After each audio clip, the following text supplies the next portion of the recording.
every time the beat drop.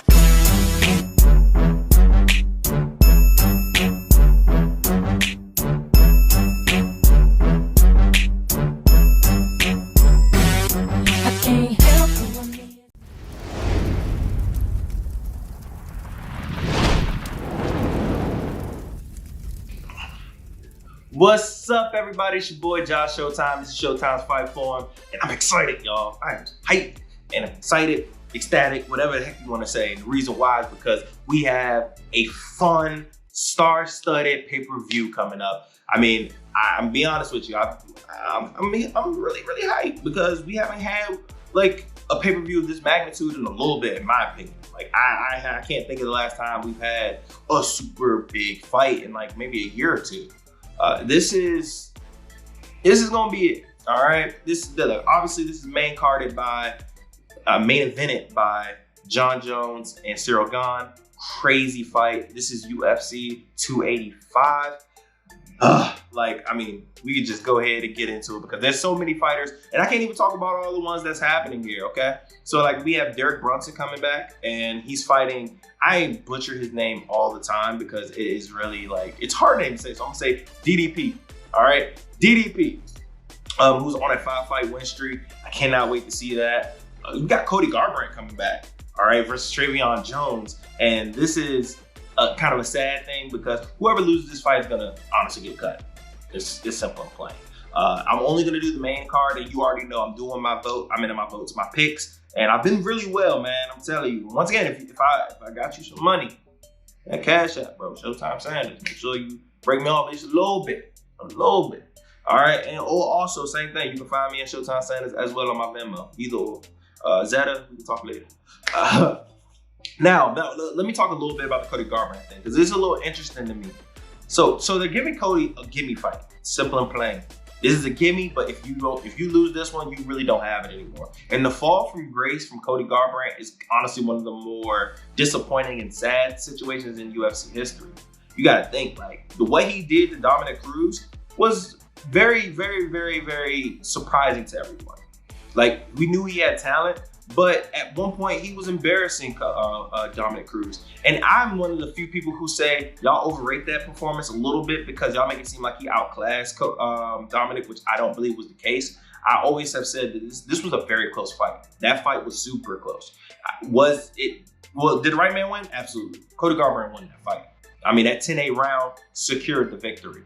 If it wasn't for that 10-8 round, though, I honestly believe you could have had a case that Dominick Cruz won that fight. Just off of rounds. I thought the first 2 rounds were very, very close. I thought you could have given those first 2 rounds to Dominick, and then that 5th round was easily Dominick Cruz. So yeah, that's how I felt about that fight, but I think they won't need to talk about that. Y'all know what happened in the fight. Watch it if you know it. Regardless though, I had no idea that you would have gotten Cody Garbrandt that we have now. This man is 1-5 in his last 6 fights. TJ Dillashaw basically ruined this man's career. Like, I don't know how. It's just crazy how it happened, but ever since TJ Dillashaw beat him, he's never been the same. He's been exposed as chinny. And then you have Trevion Jones, who I believe is on a 3-fight losing streak. So like I said, whoever loses this fight is out the UFC. And whoever wins this fight is still, like in my opinion, one step out of getting back out the UFC. So yeah, I mean, it is what it is. Hopefully Cody Garbrandt can get back on his feet because he is a very fun fighter. He's a very exciting fighter. But his chin is just not there, man. It's just not. But let's go ahead and talk about the first fight of the night. The first fight on the main card is Bo freaking Nichols versus Jamie Pickett. This fight was supposed to happen, I believe, a little bit ago, and then it got rescheduled. I think in December was supposed to happen. I had to rebook it. Jamie Pickett is a veteran. He's been in the UFC. He's been an MMA fighter for a little bit now. I think this is a good step up for Bo Nichols. I don't think it's like a big step because Jamie Pickett isn't like some like world beater.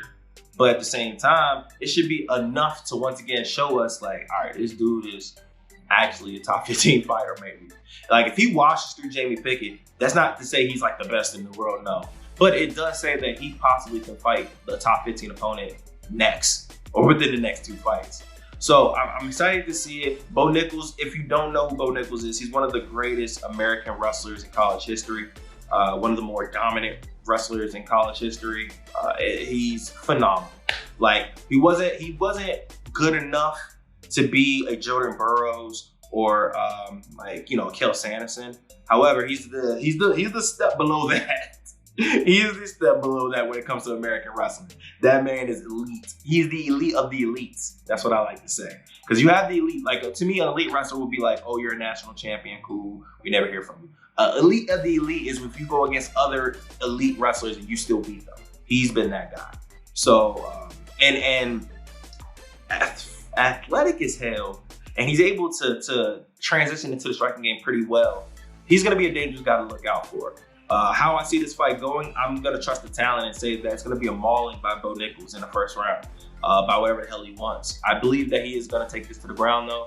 I think Jamie's going to obviously want this to be standing because you don't want to tangle on webs with a guy like, unless you're Gordon Ryan, you don't want to get tangled in those webs. So I'm going Bo Nichols first round submission or TKO. Second fight is a fight that it was supposed to be a fight before with Jalen Turner, but then the guy got hurt. So then that's when Gamera comes in.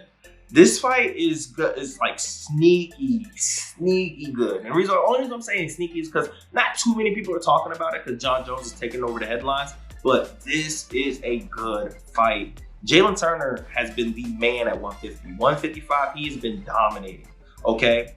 And now he's going against Garbrandt, who is also a top 10 fighter at 155 and was honestly a couple fights away from getting a title shot.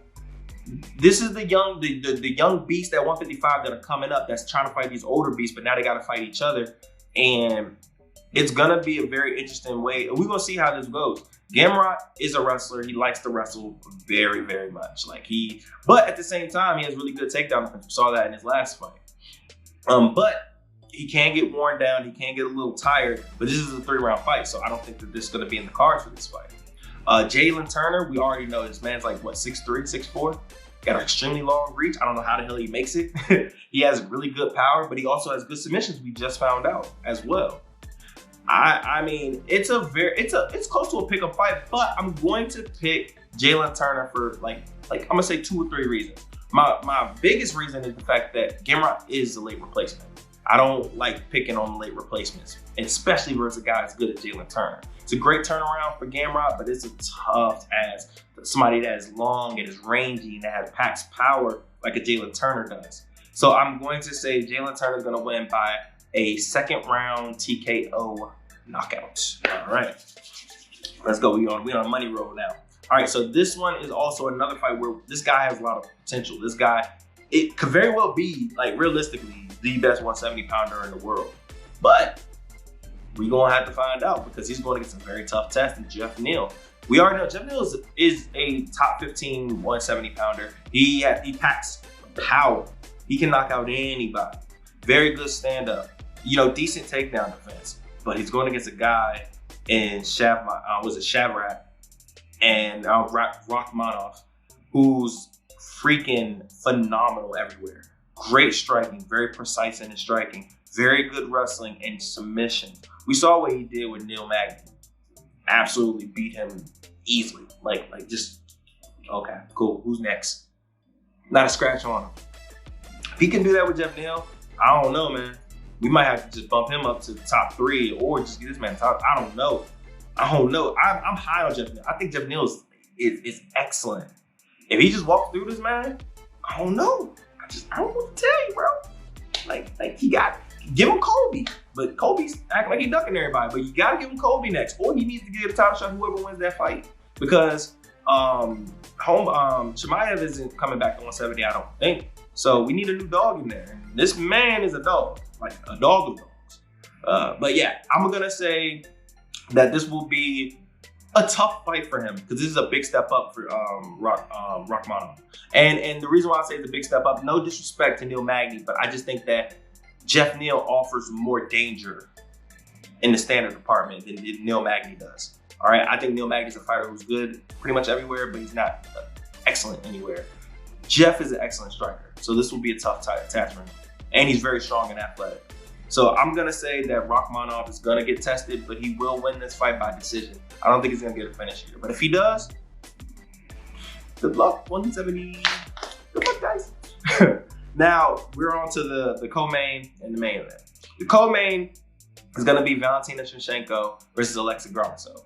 Now, with this fight, we just seen Valentina, her last fight, her get tested more than she ever got tested in the UFC before, outside of Amanda Nunes. And in my opinion, I thought Talia honestly deserved a rematch. Perfectly honest with you, I thought she deserved a rematch. You can argue she won that fight. That was a very competitive fight. We have to see her respond now. There is a blueprint now. Here's the thing. When people find out there's a blueprint and people get closer to you, because it's a matter of time. Father Time is always undefeated. People are going to gravitate and get closer to your skill level. People are starting to get closer now. Is Alexa going to be the first one to actually beat her and to be able to conquer that heel? We're going to find out. Or was just Santos was just that good? Once again, we are going to see. Grosso, very good striker, very good grappling. I like that. In my opinion, once again, it's my opinion. I think that she's a similar version of she's good everywhere. I don't know if she's elite everywhere, except for maybe heart and pace, maybe. But I just don't see that in her right now. She's still young, still growing. As a fighter, this is a very tall task for her. I can't give her right now and say that she can match the ferociousness and the strength and the technique that Santos did. So I'm going to say that this is going to be a unanimous decision because I believe Alexa's going to be tough enough to be able to last all 5 rounds. But I'm going to say this is going to be a 5-round decision by Valentina. But I wouldn't be surprised if Valentina knocks her out or submits her, just because I do think that Valentina's going to respond to all the haters and the people who think she lost and the people who were calling her out. So, and to be like, hey, y'all need to chill. I'm still the queen of this hill. That rhymed. But yeah, like I said, I'm gonna go Valentina, unanimous decision, but don't be surprised from a knockout. Now, the fight that we really got to talk about, and I hope I'm not too long with this, is gonna be Ciryl Gane versus Jon Jones. The return of the GOAT. At the end of the day, the GOAT is hit. All right. I'm not a fan of what Jon does outside of the ring, but in the ring, he is, in my opinion, easily the greatest fighter ever. Let's just cut these meat and potatoes. He hasn't fought in 3 years. This is his first fight at heavyweight, which means his first fight carrying all the weight that he's gained. And we also have to be real to say that Jon Jones has not looked like Jon Jones' past couple fights. You can argue, legitimately argue, that Jon Jones lost both of his last 2 fights. And I wouldn't even argue. I'd be like, yeah, I can see that. He didn't look good. Now he's going against a guy who's naturally bigger, who has better footwork, and who is absolutely tough. And that is in Ciryl Gane. Now, we all know Ciryl Gane's weakness is reality. It's just wrestling. His wrestling is not good. Francis exposed him for that. But here's the thing. When is the last time Jon Jones' takedowns have been effective? It's been a while. He hasn't fought in a while, sure, but his wrestling has been gone for a while as well. He's been primarily a striker who threatens with the takedown, but he doesn't really get them. His percentage has been awful. I'm not confident that he could take Ciryl Gane down. I believe that he can maybe trip him. And what also happened to Greco-Roman Jon Jones? That's another thing. Like, that was the Jon Jones in the beginning when he was young. He used to toss people around. He doesn't do that anymore. He's been stopped doing that. The crazy, risky takedowns. Now he just goes for double legs, and he's not that good at it. Ciryl Gane is obviously going to be preparing for this. He's going to, I feel like the keys to victory for Ciryl Gane is obviously going to be stay away from the cage. Also, do not stand too far away for too long because Jon Jones still has a reach advantage. All right, he got long arms no matter if he's in heavyweight or light heavyweight. Jon Jones is obviously going to be to push the pace, tire Ciryl Gane out. Use your range like you normally do. Be as unorthodox as you possibly can and get into these body clinches. Get into body clinches and get these takedowns. And wear on his arms, wear on his legs, because Ciryl Gane's biggest asset is his legs as far as kicks and movement. It's gonna be a very close and competitive fight. And I've said this before. I felt like if anybody was the toughest fight for Jon Jones at heavyweight, it was Ciryl Gane, and I stand by that. I don't think Francis would have been the toughest task for him. Yes, he has to worry about his punches, but I think that you can beat Francis as long as you're smart. And when I say that, he has such a smart camp that can game plan. I believe they would have came up with a perfect strategy to beat Francis and possibly get a finish. You really ain't doing that with Ciryl Gane. Like, you can come up with a strategy, but you still got to find this man. And it's going to be hard to find this man because he's so athletic. And he's a big puncher too. He can punch people. He can crack. We've seen it before. So it's a tough fight. How I see this fight going, I'm honestly gonna pick Cyril Gane. I know everybody's gonna say the champ is here, this, that, and the third, but I do think that this age is finally gonna catch up with Jon Jones. I do believe that, you know, activity will catch up with Jon Jones, and I do think he's gonna be slower. I think that his first fight, trying to, like, you know, go 5 rounds with all that weight he put on like 30 pounds, 20 pounds. It's a lot. A tall task to ask this man to beat Cyril Gane, even with the glaring weakness in his wrestling. Because he's going to have to do that for 5 rounds, or obviously he submits him, which is possible. It's Jon Jones. I'll put nothing past him. This is the first and probably maybe only time I'll ever bet against Jon Jones. But I'm going to say that we're going to get an new and the first real defeat in Jon Jones' history via Cyril Gane.